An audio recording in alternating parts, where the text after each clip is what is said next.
You're listening to From Pain to Possibility with Susi Haitley. You will hear Susi's best ideas on how to reduce or even eradicate your pain and learn how to listen to your body when it whispers so you don't have to hear it scream. And now, here's your host, Susi Haitley. With this episode, I would like to dig into the concept of listening to the whispers. I find so often, especially with my logical focused clients, that the brain wants to solve for everything. And try as it might, it simply can't, because it doesn't have all the answers, and it never will. Your brain thinks it should know. It will ask you to gather all the evidence and do all the things to solve the problem. And while following this way of the brain will often give you a solution, it often isn't the solution that gives sustainable results. And you will cycle about in and out of pain over and over and over. But that doesn't mean that all is lost. Not at all. Because the solution doesn't sit in your brain. It's one of the craziest cosmic jokes going. And when your brain really understands this, the power that is available is mind-boggling. Our brain thinks it is so smart. It may even be annoyed listening to me right now saying, would you already get there? Tell me what this is about already. What I'm about to say next is entirely 100% for your brain. Okay, brain, are you ready? Brain, I need you to listen to your body. I know you have not been trained to do much of that, but if you do, you will have all the evidence and information you need to make the most accurate, most significant, and most meaningful decisions ever. You will step into your rock starness like nobody's business. But you need to listen and befriend your body. It is here to support you to be the very best brain and to give your human the very best life. Now, the question your brain might be asking is, okay, great. Well then, how do we do this? Let's begin with my describing a very powerful triad. You have your brain. It makes decisions, gathers data, and comes up with solutions. You have your intuition. So that when you know something to be true, you just know it and you trust it. You don't need that outside evidence. And you also have body intelligence, which is that proprioceptive and body kinesthetic sense, which for many has been hammered away for all sorts of reasons. And as a result, it cannot be tuned into so well. So we need to up-level our connection with the body intelligence. You already have a well-functioning brain.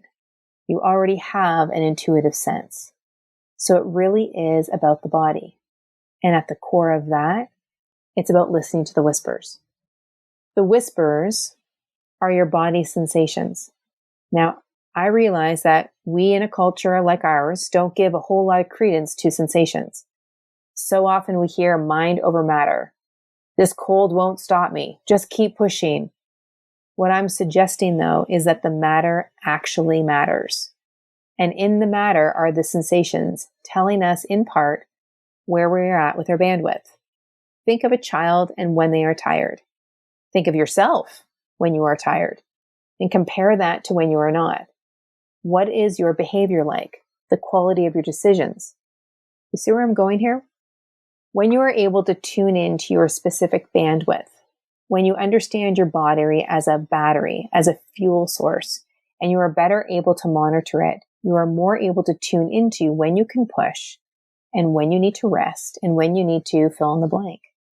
You gain a certain understanding and agility and, dare I say, as you get really good at this, a ninja-ness.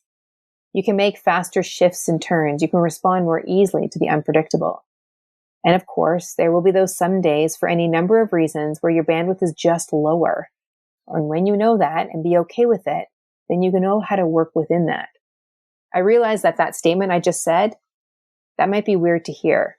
Work within my actual bandwidth? Listen to my body? Notice the energy level?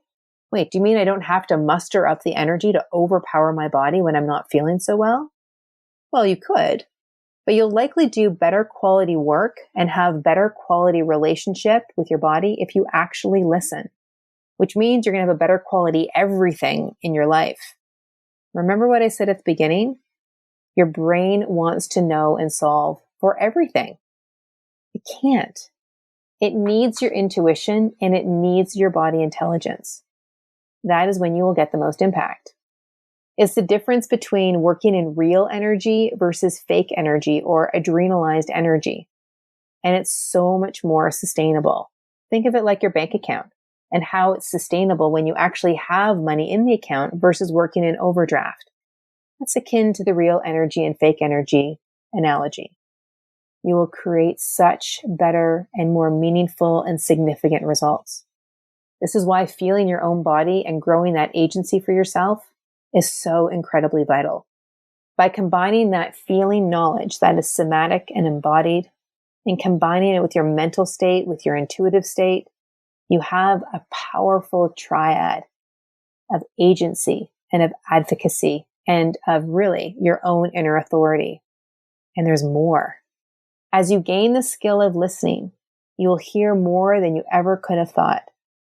You will realize that those sensations or your symptoms, the ones that sort of bother you and bug you or concern you, really aren't problems to solve all the time. But they're also messengers to notice, acknowledge, and consider. They're guides. When viewed this way, symptoms are like a call, or perhaps a beacon, maybe even a beckoning for something bigger, starting out as courteous whispers, quiet nudges, and then as they are ignored, those nudges, they start to become shoves and pushes. Those whispers start to become louder, maybe even screams. So from quiet whispers to loud talking, to really whatever it needs to do to get your attention. For a moment, let's just consider the word symptom. And here are a list of synonyms I pulled from Google. What's curious is that the word symptom means a sign, the existence of something. Other similar words are expression, indication, mark, testimony, evidence, proof, clue, hint. What I love about these synonyms is that they're all neutral. They're not good or bad, not positive or negative. I see them more like lighthouses, and you are the boat in the harbor, and they are shining the light at you, guiding you in to help you avoid the rocks along the way, avoiding the grounding and helping you come to port very safely and swiftly. So to explore these, let's take a moment now. I'm going to briefly walk you through a way of connecting with your symptoms. I go more into detail in the episode number 37 called Dialogue with the Symptom, so you might want to go there as well after you do this and if it resonates with you. So taking this time now and just breathe. Of course, if you are driving your car, then don't close your eyes, but simply notice where you are in space. Where does your body end? Where does the chair or the floor or the desk beside you, whatever it is that you're doing, the things that are around you, where do they begin? Notice where you are in space. Maybe scan through your body, where your feet are, your legs, your knees, what you're standing or sitting or laying on, your belly, your rib cage, your shoulders, your neck and your head, your breath. Notice if you feel yourself kind of coming down, like your pace or your tempo is starting to drop. And notice what other sensations are present. Maybe an itch or a scratch or a fidgetiness, maybe a hunger or a tension, maybe a dryness in your eyes or a tiredness. Just notice what's there. Remember, signs, sensations, symptoms, they're neutral. They're simply a subjective experience of what's going on inside your body.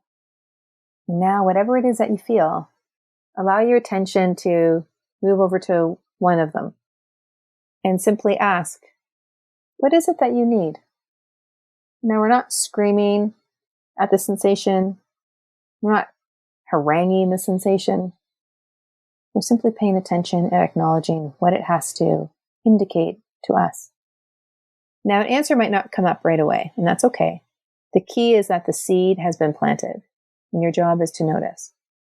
Just allow for what comes up, and it may come up in the form of a thought or an image, in whatever form. And as it comes up, you pay attention. And that may lead you into making another decision. That may lead you back into a conversation with your body. That may lead you in a direction. And I can't discern what that is at this point in time. I simply need to let you know that there will be a direction that will show itself for you, which then you can take a step if you so choose. The great thing about this experience of paying attention to our symptoms and sensations as messengers is that you don't actually need to heed the call if you don't want to. Sometimes we just notice what is there and acknowledge it and say, you know what, I'm not ready to take action with what it is you're asking of me. Can you please come back later? There are other times where it's just not appropriate and you say, thank you very much, and you carry on. The key is not to ignore it. You may find when you say no to a particular guide that there's some other thing that then arises, because in the act of acknowledging, something starts to show up and then you follow that. It's a really interesting process, a really interesting experience that's totally up to you whether or not you decide to follow it or not. So with that then, you might be tuning into your body right now and saying, yes, this is great. So I'm going to let you sit with that experience. And if you find that you want more and you want to dig into this process more, I've got 2 options for you. The first one is my 3-month private series where you and I work over a period of time, both in live Zoom sessions, as well as between sessions via the Messenger app Slack, where I support you in really listening, connecting, tuning in, so that you can realize what those sensations are meaning for you and help you reduce and eradicate the pain that you're experiencing, manage some of the other symptoms related to flares or migraines. There's also my upcoming program, Healing and Revealing Human Potential, which is a group program where I walk you through a process that I work with innately with my private clients. Plus, you get these great guest speakers, including Dr. Jill Bolte-Taylor and Deb Dana, who will help bring in the science of how this works. You can learn more by emailing us at health@functionalsynergy.com. Early bird registration for Healing and Revealing Human Potential ends on June 30th. I look so forward to working with you. You have a great time exploring.